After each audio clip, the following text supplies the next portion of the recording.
Ito dito, grabe na gid nga hinabo subong sa aton nga komunidad. O grabe na gid no, kag isa bago naman niyo ang pagsigi saka sang aton nga gasolina. Ti balaan mo naman kung magsaka ang gasolina, saka na tanan. Ang aton nga balaklon sa merkado, plete, kag mga bulong, kag sa subong pang pigado, isa na dako nga problema naton gid ang gasolina kag ang inflationary nga apekto pa na sa atong pumuluyo no. Ang purchasing power sa aton nga mga pumuluyo nagabuhin. Hindi lang na damo pa may mga ang kriminalidad siya na magataas man ang mga iban pagid nga mga problema sa komunidad talaas man. So grabe na gid ang pagdala sinisang especially sang COVID sa aton nga kinahanglan bululigan gid ini kay kinahanglan gid aton ang mga pagsulbar sang problema sa pandemic nga ini. Speaking of pandemic, Attorney Joe, damo ba mangkot din ka kadto may bala ba ginhimo ka man during the pandemic nga sa imong personal nga kapasidad? Well, as a private citizen, damo may ginubra nato niya in our own private capacity. Sa akong pamilya, sa aton man nga mga amigo, nga gina-approach naton para man makabulig. Isa ka galing daw, di ko man niya ginakuan gini ni, pabalobi, no? Ang isa gid nga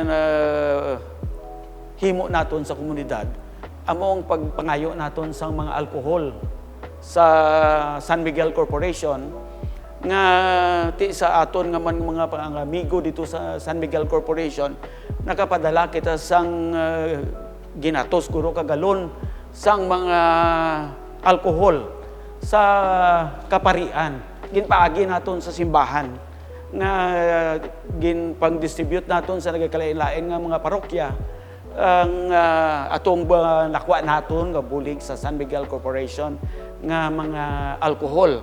So ti inayaway tanan na gani ginaistorya tani no kay ti ang aton nya bulig manang sa aton private capacity. Kung sa bagay way banta kinahanglan gid nga ipabalo naton sa pumuluyo ang aton nya nga ginahimo kag damo man ang mga persona kag damo man ang tawo nga parehas man ang ginahimo naton no way bang pabalo basta ang importante nga nagabulig kay kinahanglan bululigan naton ang ini nga problema kay kinahanglan gid nga tanan-tanan nga aspeto gabuligay kita para makahatag man kita alibyo sa mga pumuluyo nga gakakinahanglan gid subong sa bulig. Attorney Joe, ano niyang pamangkot nga damo nga mga jabhar ang ginpahalin nimo sa dira sa City Hall? Well, iya siguro do exaggerated ina ang mga balita no kung ginapagwa.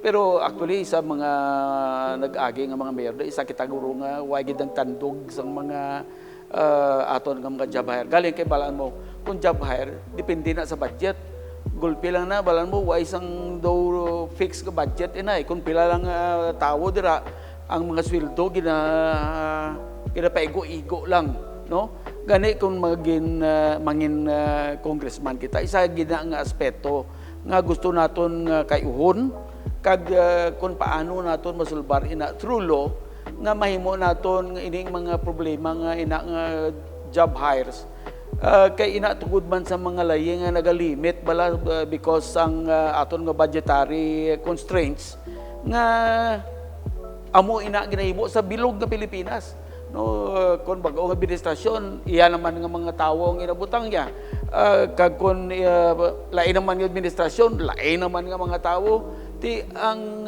continuity of service kag ang wala sang security of tenure ang aton nga mga job hires sa bilog nga Pilipinas to isa gilang nabatian ko nga wala nagpahalin sang anything sang job hire ya daw si Bico Soto no. Pero kinahanglan sulbahon gid na kay hindi na pwede nga ang iba na nga nag-job hire na pila ka tuig tag 15 anyos di pero wala gyapon sa security of tenure kung nason nga payroll wala nga nila wala na sila. So ang aton dira imo naton nga kun ano bala kay ba mo under the budgetary requirements subong hindi kita makapasobra sang certain amount of salaries kay may cap ina under the law. So tanaon mo may kaptuod pero gina-circumvent magyapon through job hires.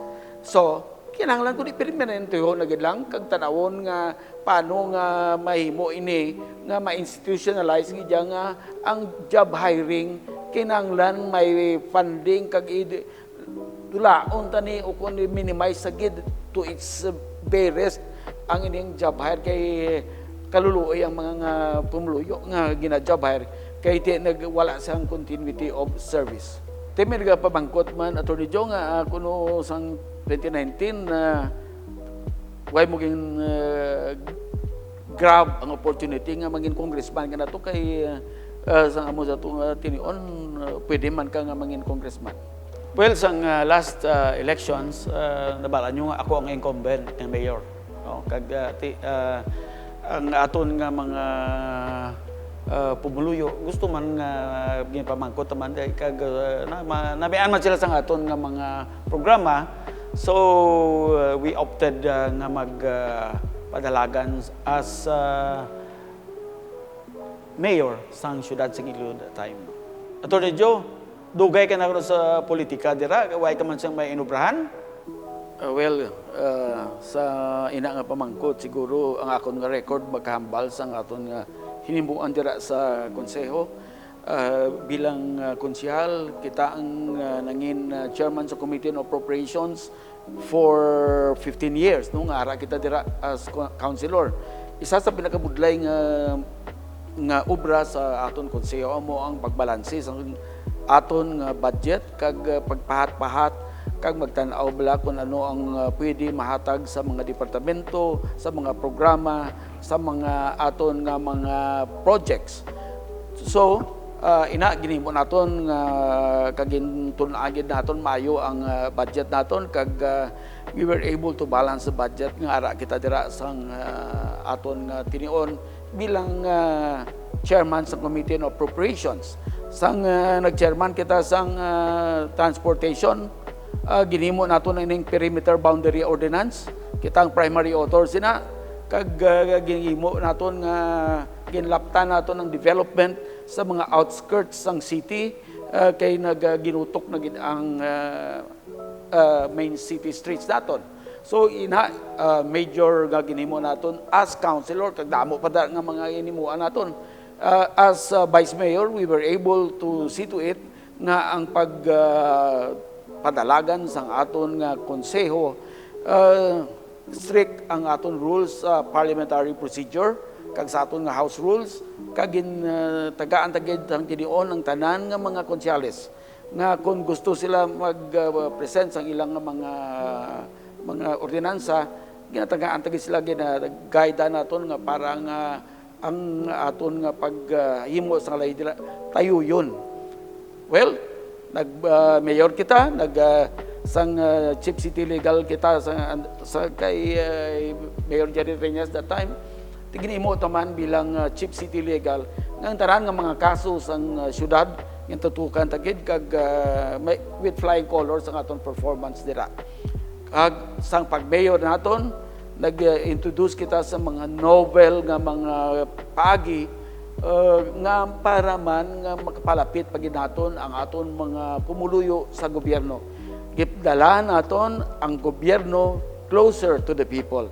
Ina aton programa Pag-ulikid, wala sang gobyerno sa biloguro nga Pilipinas nga nagdala sang pag-ulikid nga gindala ang tanan-tanan gid nga departamento sang aton syudad sa aton kabaranggayan para ang aton mga kabaranggayan nga mga pumuluyo hindi na magkadto sa City Hall, hindi na magpliti, hindi na magpila sa City Hall kay ang serbisyo mismo tanan gid nga serbisyo gindala naton sa aton pumuluyo. So ato nga mga achievements naton ginapadayaw tagid kag amo gina ang ginapamangkot sa aton pumuluyo kag kun mangin congressman kita himuon naton liwat paagi sa pagdala naman sa mga gobyerno closer to the people using ang aton nga mga departamento nga ara sa national government. No, himuon ta na kag if we can institutionalize it himo naton nina sa aton mga pumuluyo sa syudad. Kag of course, kung mahimo na lahi, it can also nga mean nga maka-benefit ang tanan gid nga pumuluyo sa aton nga pungsod. Te ano, Dr. Joe, may mga pamangkot ka pa kay para isa lang kasabat? So, tapos naman, no, na tagaan ta naman sabat ang mga current ng mga pamangkuton sa mga ara dira sa Facebook. So, kung may mga ara pagi kamo nga mga pamangkot, pwede nyo ko malabot sa Facebook, mag-comment ka mo or i-message nyo ako, kay I'll just be too willing to answer sa inyong mga pamangkot. Te, ano? Mga pinata? Oh, sige, tata.